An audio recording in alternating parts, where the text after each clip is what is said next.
안녕하세요. 오늘 합격 수기를 나누게 된 서울 초등 보건 합격자입니다. 제가 이런 제목을 선택하게 된 이유는 제가 합격 수기를 나눠도 될 만한 사람인가에 대해서 고민이 좀 많았거든요. 하지만 제가 합격생으로서 가진 노하우를 최대한 많이 알려드리기 위해서 오늘 이 자리에 쓰게 되었습니다. 제가 준비한 내용은 첫 번째는 소개, 그리고 두 번째 직강을 선택한 이유, 세 번째 1차 준비 방법, 네 번째 면접 준비 방법과 주의점으로 준비를 해보았습니다. 먼저 저에 대한 소개를 해보자면 저는 시험 준비를 2년 5개월 정도 하게 되었던 것 같습니다. 그래서 시험을 봤었을 때 첫 번째 시험에서는 5월 달부터 준비를 시작했었고요. 교육학과 간호학 전공 모두 인강을 듣고 준비를 했고 컷에서 마이너스 2점으로 1차에서 탈락하게 되었습니다. 그 다음에는 평가원 지역 시험을 보았는데 그때는 독학으로 준비를 하게 되었어요. 그때는 커트라인 점수로 이렇게 합격을 하게 되었고 제가 이제 한 3개년을 보니까 컷에서 한 99점을 받으면 면접으로 뒤집을 수가 있는 거예요. 그래서 면접을 너무너무 열심히 준비를 해가지고 면접을 이렇게 100점을 맞았었습니다. 하지만 그때는 면접으로 점수를 뒤집을 수 없는 해였기 때문에 다시 시험을 준비하게 되는 상황이 되었어요. 그래서 25년에는 내가 조금 직강이나 인강을 들으면서 확실하게 합격을 해봐야겠다라는 생각을 가지고 임수진 교수님 직강을 듣게 되었고요. 이때는 제가 약간 조금 전략의 실패로 컷에서 0.66점 높게 1차에서 합격했고 면접에서는 96점을 맞아서 최종적으로는 합격을 하게 되었습니다. 저는 1차보다는 면접이 조금 강한 편이기 때문에 지금 이 영상을 보시는 분들께서는 면접 팁에 대한 노하우를 많이 얻어가실 수 있을 것 같아요. 그리고 뒷부분에서 제가 왜 서울 지역에서는 점수가 4점이나 빠지게 되었는지 이유를 설명해 드릴 테니까요. 그 부분까지 합산해서 이제 면접 준비를 하시다 보면 서울 지역에서도 고득점을 맞으실 수 있을 것 같습니다. 그 전에 제가 독학으로도 커트라인 합격했지만 직강을 선택하게 된 이유가 있는데요. 저는 공부할 때 암기를 매우 싫어하는 스타일입니다. 그래서 누군가의 좀 도움이 있으면 억지로라도 암기를 하는데 평소에는 암기를 전혀 좋아하지 않고 그냥 이렇게 전체적인 수분만 이해하고 넘기는 그런 스타일이었고요. 두 번째는 심화 스터디반이라고 임수진 교수님께서 7월부터 운영하시는 반이 있는데 그때 모여서 이렇게 테스트를 보고 그 내용들을 암기하고 말로 이렇게 주고받은 그런 테스트 타임이 있는데 그 시간들을 통해서 제가 암기할 수 있는 그런 능력치를 조금 더 높여준 것 같습니다. 그래서 심화 스터디반에 참여하기 위해 직강을 듣게 되었고 세 번째는 스터디 때문입니다. 저는 제가 먼저 스터디를 구하거나 스터디를 참여하는 걸 약간 쑥스럽게 생각을 했어요. 그래서 혼자 공부하거나 인강으로 공부했을 때는 스터디를 하지 않았었는데 직강에 나가니까 교수님께서 이제 스터디 하고 싶은 사람 명단을 받으시더라고요. 그래서 그렇게 스터디를 꾸려주셔서 스터디를 통해서도 많은 걸 얻을 수 있었던 것 같습니다. 그리고 네 번째는 원서 지역 상담이 있어요. 원서를 지원할 때쯤 교수님께서 직강이나 인강 선생님들이 어디를 희망하는지 모의고사에서 어느 정도의 감을 가지고 계시고 어느 정도의 성적을 가지고 계신 분들이 이 지역을 희망하는지 그거를 확인하시고 이 지역에 하면은 좋을 것 같다 아니면 다른 지역을 고려해 보는 게 좋을 것 같다라는 말씀을 해주셨어요. 저는 원래 서울을 너무 오고 싶었었는데 제 실력이 서울을 올 만한 실력이 될까라는 의구심을 항상 가지고 있던 사람이었습니다. 하지만 이 원서 지역 3당을 통해서 내가 서울 지역에 지원해도 좋겠다라는 교수님의 조언이 있으셔서 이렇게 서울 지역에 지원을 하게 되었고 합격을 하게 되었습니다. 제가 1차 준비한 준비 방법에 대해서 설명을 드릴 텐데요. 먼저 전공에서는 저는 패드를 활용하게 되었습니다.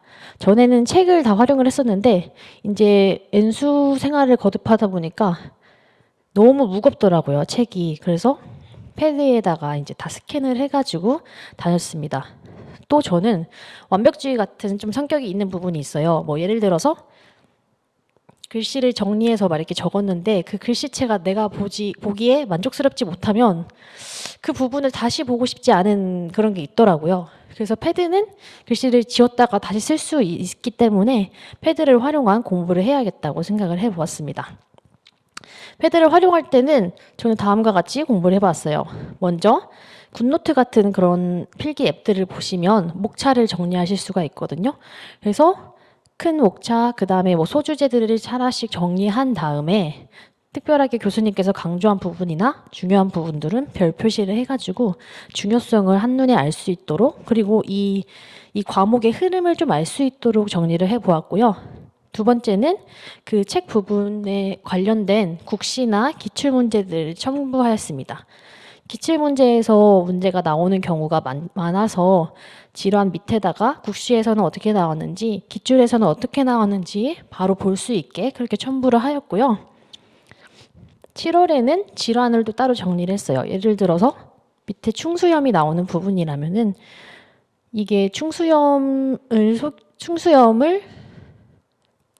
대한 페이지가 한 장, 두 장, 한 세 장 막 이렇게 나오거든요. 그러면은 저는 이렇게 여러 페이지로 나오면 이게 한눈에 들어오지 않아서 좀 이야기가 흩어지는 그런 느낌이 있었습니다. 그래서 7월 달쯤에 교수님께서도 정리하라고 이렇게 말씀을 해주셨거든요. 그래서 제가 한눈에 볼 수 있게 딱 한 줄로 정의, 병태, 생리, 증상, 합병증 진단, 치료 등 이렇게 한눈에 보기 좋게 정리를 했고요. 이거를 그 질환 위나 뭐 근처에다가 이렇게 배치를 해서 이 질환을 공부하기 전에 한번 훑고 내가 잘 알고 있는지 점검하고 그 부분에 대해서 깊게 공부를 했던 것 같습니다. 그리고 그 다음에는 스티커 기능을 활용했어요. 이 스티커가 명칭이 정확히 뭔지는 잘 모르겠는데요. 이렇게 이 파란색이나 이 노란색 부분을 저는 스티커라고 명칭을 했어요.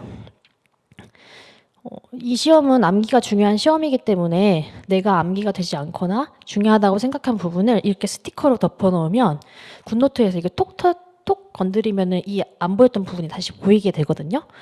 그래서 이 계속 이렇게 가려놔가지고 내가 암기를 잘 했는지 이러한 기능들을 활용했습니다. 특히 색깔을 3가지로 정해가지고요. 만약에 내가 이거를 한 번만 틀렸다, 중요하다고 생각이 있는데 한 번에 맞췄어. 그러면은 그때는 뭐 빨간색으로 한다든지, 근데 한 번 했는데도 몰라. 그러면 파란색, 그리고 3번째도 몰라. 그러면 노란색으로 해서 내가 어느 거를 잘 모르고 어느 거를 그래도 비교적 암기하고 있는지 한눈에 볼 수 있게 스티커 기능을 활용했습니다. 두 번째는 큰 틀을 보기입니다. 저는 앞에서도 저의 좀 특색이 드러났을지 모르겠지만 깊게 하나씩 보게 되면은 이 이야기의 흐름이 잘 이해가 안 되는 거예요. 그래가지고 내가 이 뭐 법칙이나 아니면 이 주제들을 알고 있긴 해도 막상 여기에 큰 틀은 뭐였지? 라고 고민하는 경우가 되게 많았습니다. 그래서 이거를 해결하기 위해 저만의 방식으로 정리를 해봤어요. 이게 베티 뉴만의 건강관리 체계 이론이었나요? 그렇잖아요. 그래서 한눈에 보기 좋게, 이것도 이 이론도 여러 장이어가지고 내가 한눈에 어떻게 이루어지는지 약간 이게 분리되어서 느껴질 때가 있거든요. 그래서 한눈에 보기 좋게 연결을 지어서 이거를 또 그 이론이 있는 곳에다가 첨부를 해서 보기 좋게 정리를 했습니다. 그리고 정신에서도 뭐 불안 장애, 우울 장애 이런 것들이 있는데 이 불안 장애를 일으키는 원인이 또 따로 있고 불안 장애에 속하는 질환이 따로 있고 이 불안 장애를 치료하는 치료 약물이 따로 있잖아요. 이거를 따로따로 생각해서 보면 저는 너무 혼란스럽고 너무 머리가 아프더라고요. 그래서 이걸 한데 모아가지고 한 번에 볼 수 있게 따로 정리를 하는 편이었고요. 성인에서는 그 장기별로 질환이 다 나눠져 있기 때문에 위를 하나 그려가지고 여기 질환에 뭐가 있는지 이렇게 표시를 하고 뭐 폐질환에서는 기관지부터 폐까지 해서 질환이 뭐뭐 있는지 일단 큰 틀을 그려가지고 뭔가 이해도를 높이고 큰 숲을 볼 수 있도록 한 편이었던 것 같습니다. 그리고요, 각종 도구나 이론이 너무 많잖아요. 뭐 지역사회나 그런 쪽으로 가다 보면은 그래서 이런 것처럼 한눈에 보기 좋게 정리해가지고 아, 맞아. 이런 트릭이 있었지. 왜냐면은 저는 이렇게 큰 것을 생각을 해야 그 세부적인 내용을 기억할 수 있기 때문에 이 큰 것을 꼭 기억할 수 있게끔 이런 식으로 활용을 했던 것 같습니다. 그리고 이 도구들도 아, 내가 이런 것까지 외워야 돼? 이런 스트레스가 굉장히 많았어요. 왜냐면은 다 비슷비슷하게 생겼거든요? 다 비슷비슷하게 생겼어요. 그래서 하지만 그 시험에 나올 수도 있기 때문에 외우라고 하면은 다 외워야 되잖아요. 그래서 비교하면서 볼 수 있게 한 페이지에 딱 정리를 해가지고 볼 수 있도록 하였습니다. 그렇게 하다 보면은 조금 더 낫더라고요. 그리고 세 번째는 마이맵을 활용하는 방법입니다. 마이맵을 통해서는 내가 이 부분에 대해서 알고 있다고 확신했는데 나 제대로 알고 있나? 라는 것을 확인할 수 있는 부분인 것 같아요. 그래서 저는 스터디를 통해서 이 마이맵을 활용했는데요. 스터디에서 그 직강을 듣고 그 들은 부분을 뭐 월수금에 나눠가지고 그 부분에 대해서 백지쓰기를 하는 거예요. 뭐 물론 내가 다 잘 쓸 수는 없겠지만 못 쓰는 부분도 확인해서 적다 보면은 아, 내가 이 부분에 대해서 모르고 있구나 그런 것을 확인할 수 있었던 것 같습니다. 그리고 저는 특히 이 마이맵을 정리하면서 이런 부분에 대해다가 그림 같은 거를 이렇게 많이 그렸어요.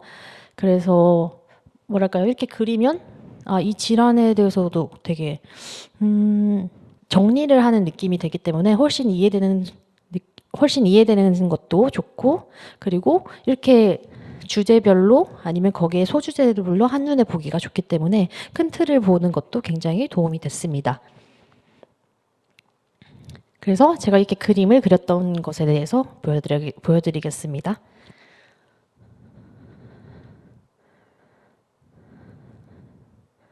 그리고 특히 이 마이맵을 제가 좋아했던 부분이 하나 있는데요.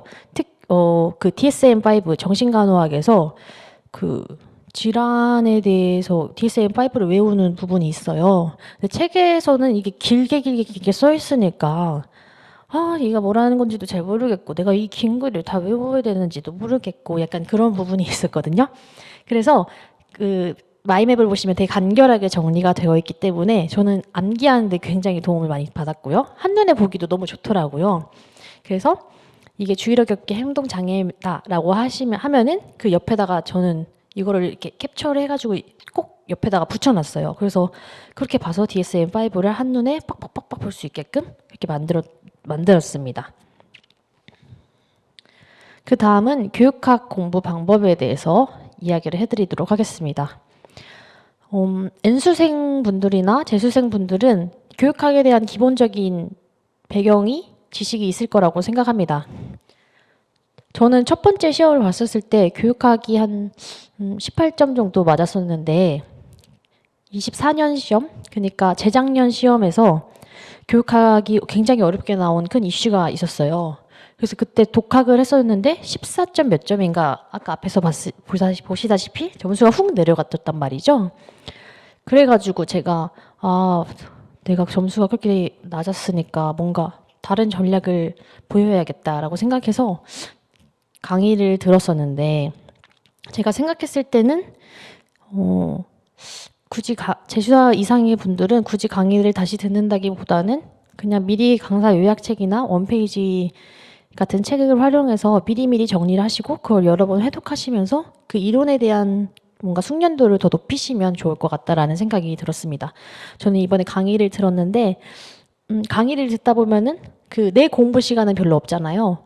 그러니까 막상 교육학을 공부하는 시간 좀 줄어드는 느낌이 들더라고요. 그래서 조금 더 효율성 있는 공부를 하려면 미리미리 그냥 내가 나 혼자 공부하는 시간을 늘리는 게 더 좋을 것 같습니다. 그리고 교육학을 하면서 저는 백지쓰기 스터디를 했습니다. 그래서 4월부터 바로 시작을 했고 이렇게 밴드를 활용해서 백지쓰기를 했는데요. 이렇게 교육, 평가, 심리, 교육 과정 등등등 나눠서 요일마다 백지쓰기를 해서 인출 연습을 하였습니다. 내가 이 부분에 대해서 잘 알고 있다고 확신하는 것도 굉장히 잘 모르고 있는 부분이 많더라고요. 그래서 이 백지쓰기가 굉장히 많은 도움이 되었습니다. 그리고 세 번째, 제시문에서 답을 유추하는 방법에 대해서 연습해 보시면 좋을 것 같습니다. 아까 말했다시피 재작년 시험이 굉장히 어려웠잖아요. 그래서 제가 느꼈던 거는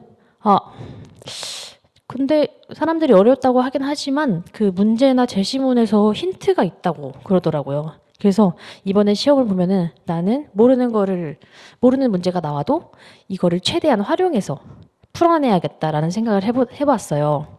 그래서 이번에 이런 문제가 나왔잖아요. 카츠의 리더십 이론에 근거해서 뭐 경력교사가 언급한 이와 관련된 능력의 명칭과 어쩌고 저쩌고 이런 말이 나왔잖아요. 모든 선생님들이 이 카츠라는 사람이 모를 거란 말이죠. 그래서 저는 바로 제시문이나 아니면은 그 질문을 통해서 여기에 뭔가 힌트가 있겠다라는 생각을 했습니다. 그래서 거기서는 뭐 동료 관계나 뭐 이런 거를 학교 생활이나 그런 제시문에 글이 있었기 때문에 아, 이거는 의사소통이나 대인관계로 얘기를 해야겠다라고 생각해서 그거에 관해서 얘기를 했었고요. 그래서 그 부분에 있어서 저는 맞았던 것 같습니다. 그러니까 선생님들께서도 내가 배운 것을 그대로 써야겠다라는 것보다는 내가 무엇인가 여기서 처음 보는 것이 있더라도 최대한 얘가 원하는 조건이 무엇인지 찾아보는 연습을 하시면 좋을 것 같습니다. 그리고 9월부터는 그때도 모의고사를 풀면서 그 글에 대한 감이나 시간적인 개념, 시간을 얼마나 사용하면 좋을지 감을 익히시면 좋을 것 같습니다. 다음에는요, 면접 준비 방법에 대해서 안내 드리도록 하겠습니다. 면접은 크게 평가원 지역과 자체 출제 지역으로 나뉘게 됩니다. 평가원 지역은 교육과정 평가원에서 출제를 하게 되는 것이에요. 그래서 인천, 전북, 전남, 광주, 경북, 경남, 제주 등등등등 많은 교육청이 이에 속해져 있는데 문제가 다 똑같습니다. 그리고 많은 교육청이 이에 대해 속해 있기 때문에 특정 교육청에 질문을 할 수가 없잖아요. 그래서 조금 더 보편적이고 대중적인 문제가 들어갔다고 생각하시면 될 것 같습니다. 문제는 구상형 3문제와 즉답형 1문제로 이루어지고 그 즉답형에는 뭐 꼬리질 1-1 질문, 1-2 질문, 1-3 질문까지 해서 뭐 2-3문제가 더 들어가는 경우가 있습니다. 그래서 보통은 구상형 1번에서는 뭐 문제, 학생의 문제나 교사의 문제, 그래서 이에 대한 해결 방안. 두 번째는 내가 가지고 있는 역량이나 필요한 역량이나 이거를 강화하는 방법. 그리고 세 번째는 교직관에 대해서 묻는 문제들이 많이 출제가 되고 있고요. 자체 출제 지역은 교육청 자체에서 면접 문제를 출제하는 것입니다.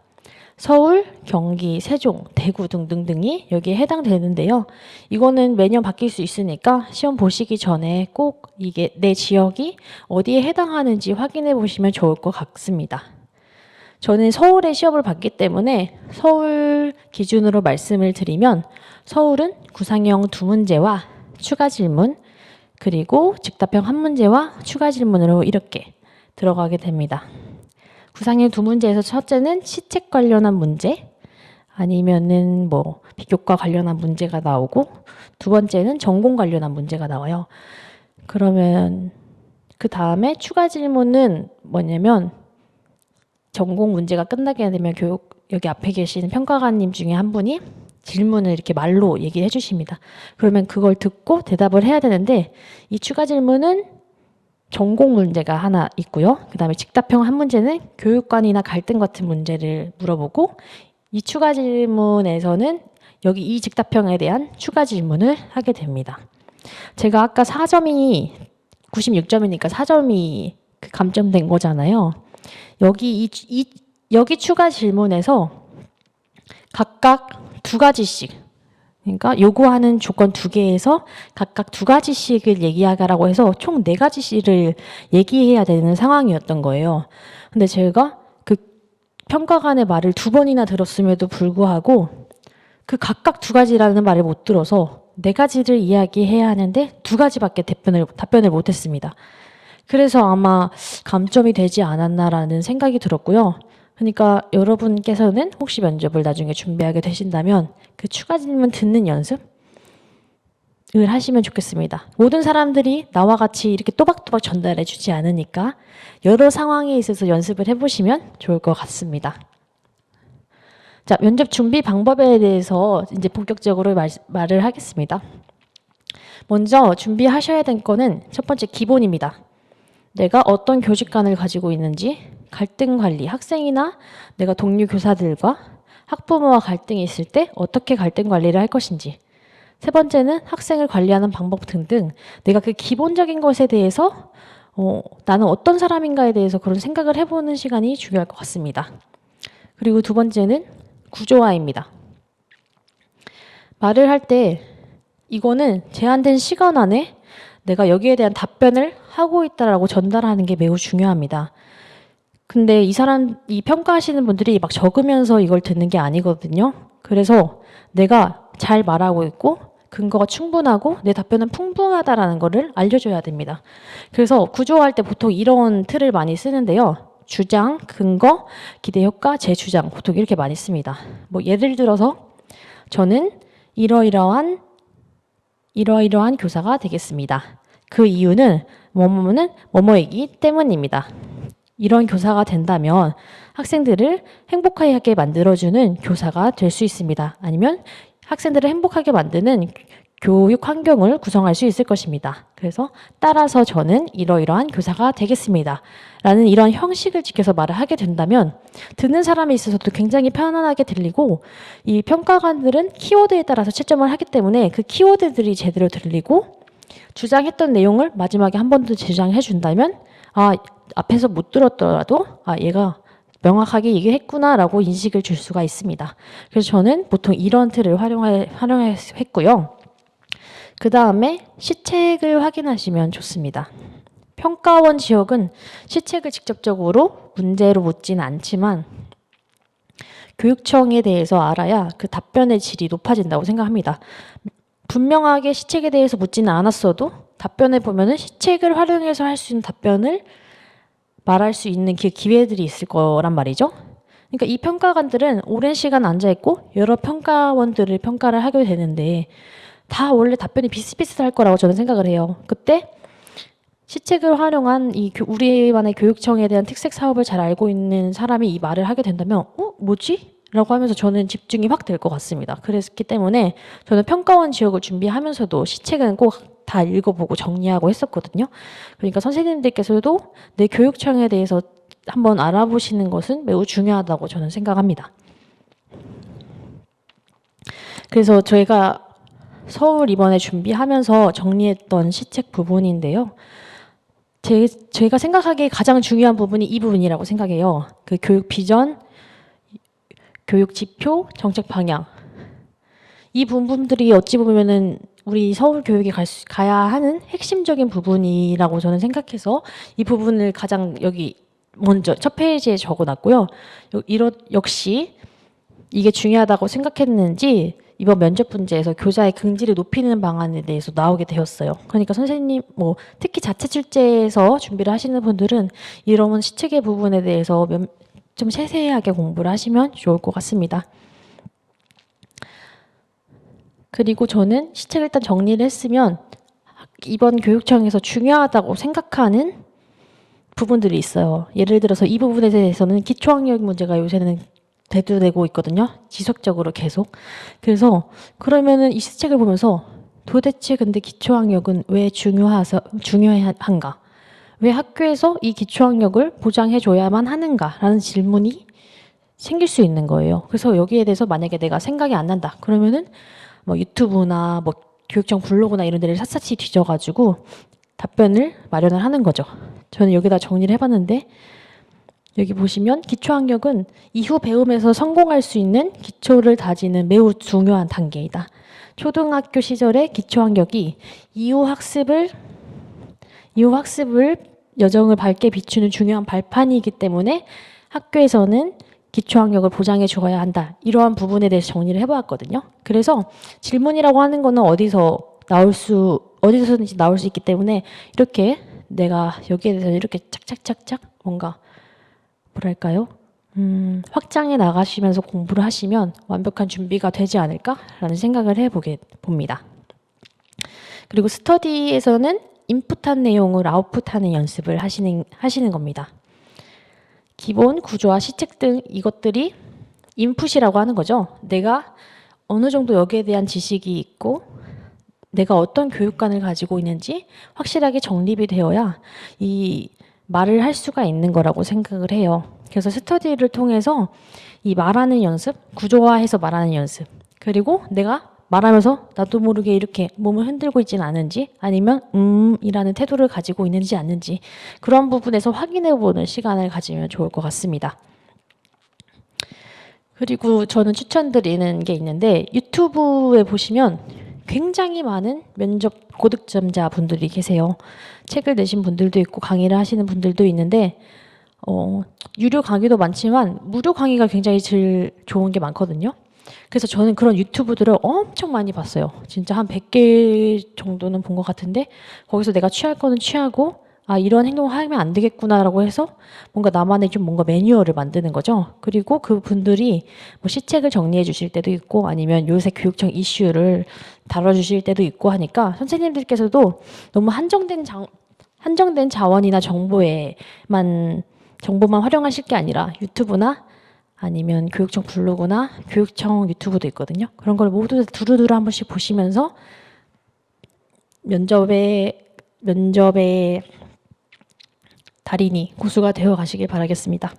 그리고 연습 또한 더 중요하다고 생각을 해요. 저는 평가원 준비를 하면서도 비상문 문제나 아니면 면접 레시피 그리고 면접 레시피 보시면은 그 비교과가 아닌 교과 부분에 실전 문제들이 더 많거든요. 저는 그러한 문제들까지 다 풀어봤었고 그리고 초등 기출 문제도 다 풀어봤었고 그러니까 저는 굉장히 문제를 많이 다뤘던 거죠. 서울에 있어서도 서울 준비하면서도 서울 초등 문제, 서울 비교과 문제, 서울 교과 문제 그리고 실전 문제 다 뭐 교과나 비교과나 해당되는 거 상관없이 다 풀어보고 뭐 나랑 연관성이 없다면 한두 문제는 제외할 수 있지만 그래도 아 이런 느낌으로 이런 흐름으로 대답을 해야 되는구나 그거를 확인하기 위해서 모든 문제를 거의 다 다뤄봤던 것 같습니다. 그래서 이렇게 문제를 많이 다뤄봄으로써 내가 어떤 상황에 있어서든 아 이거는 몇 번쯤 다뤄봤던 느낌이야 아니면 내가 이 상황이랑 비슷한 것 같아. 그래서 내가 전에 이렇게 답변했던 걸 활용해야겠다 라는 게 생길 수 있으니까 최대한 많은 연습을 하시면 좋을 것 같습니다. 그래서 제가 문제를 하나 가져와 봤는데요. 서울 문제는 너무 좀 자체 색이 강해서 제가 시험 봤었던 24년 평가원 측답형 문제를 한번 가져와서 보셨습니다. 선생님들께서는 이 부분에 대해서 한번 어떻게 답변하면 좋을지 생각을 한번 해볼 시간을 드릴게요. 동영상을 잠깐 정지하시면 시간이 되시겠죠? 저는 시간이 없으니까 바로 답변을 해보도록 하겠습니다. 즉답형 1-1번 답변 드리겠습니다. 위 상황에서 교사가 취해야 할 역할은 다음과 같습니다. 지민이를 독려해야 한다는 것입니다. 그 이유는 수행평가는 과정과 결과를 모두 평가하는 것이기 때문입니다. 지민이는 평소에 성실하고 수업에 적극적으로 임하고 있습니다. 하지만 오늘 하루만큼은 어떤 외부적인 환경의 요인이나 지민의 개인적인 사정으로 수업 평가에서 소극적인 모습을 보이고 있습니다.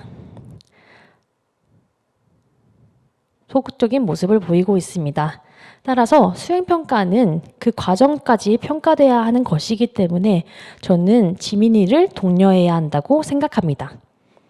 제가 좀 이 시험을 본 지 오래돼가지고 갑자기 정지가 왔었는데요.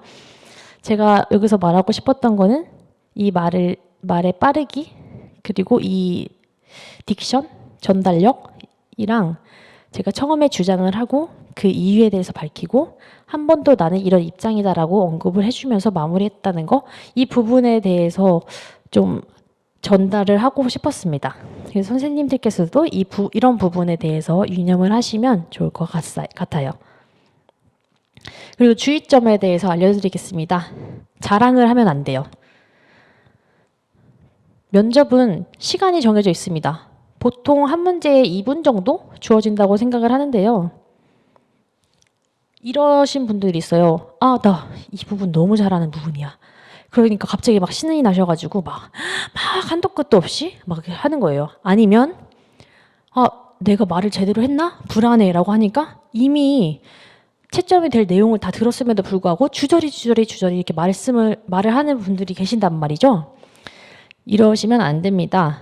면접은 키워드 채점이기 때문에 제가 아까 구조와 방법에 대해서 말한 것처럼 딱 핵심적인 내용만 전달하고 시간 엄수를 하는 것이 매우 중요하고요. 이렇게 주저리 말을 하게 되면은 그 듣는 사람들도 그래서 이 사람이 말하고자 하는 바가 뭔지 헷갈리고 지루하게 되고, 이 면접이라고 하는 부분은 내가 듣다가 놓치는 부분이 있을 수도 있단 말이에요. 근데 막 또박또박 말하고 너무 잘하는 사람이 있는데 이 사람이 말을 못 들었다 그러면 이 사람은 그래도 잘할 거야 라는 그런 인식을 심어줄 수 있는데, 처음부터 막 주저리 말하고 뭔가 횡설수설하는 모습을 보인다면은 뒤에 사람 뒷부분의 내용을 못 들었을 때 이 부분에 대해서도 잘 못했을 것 같아 라고 하면서도 감점을 할 수 있지 않을까라는 그런 생각을 저는 해봤습니다. 그렇기 때문에 말을 전달하실 때 항상 구조화해서 그 핵심적인 내용만 말하고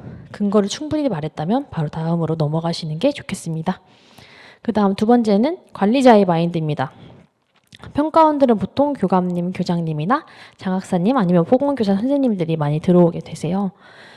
그러면 이런 거죠. 갑자기 평가를 하시다 보면 이렇게 생각하시는 분들이 있어요. 그래도 나 이런 사람인데 내가 이런 사람인 거를 드러내야 되지 않을까? 이렇게 말씀하시는 분들이 있는데, 그것보다 우리는 일단 뽑혀야 하는 사람들이기 때문에 이러한 문제가 있었을 때 관리자들이 생각하기에 좋은 사람은 무엇일까? 관리자가 좋아하는 답변은 무엇일까라고 먼저 생각해 보시는 게 좋을 것 같습니다. 그래서 물론 나의 핵심 뼈대는 있지만 그거를 관리자분들이 좋아하는 방식으로 표현하는 방법에 대해서 고민해 보시면 좋을 것 같아요. 그리고 특히 관리자분들은 보건교사나 비교과 교사들이 교직원을 위해서도 존재한다고 생각하기 때문에 그런 부분에 있어서도 약간 유념해서 면접을 임하신다면 좋을 것 같습니다. 그리고 세 번째는 억지로 하면 안 된다는 거예요.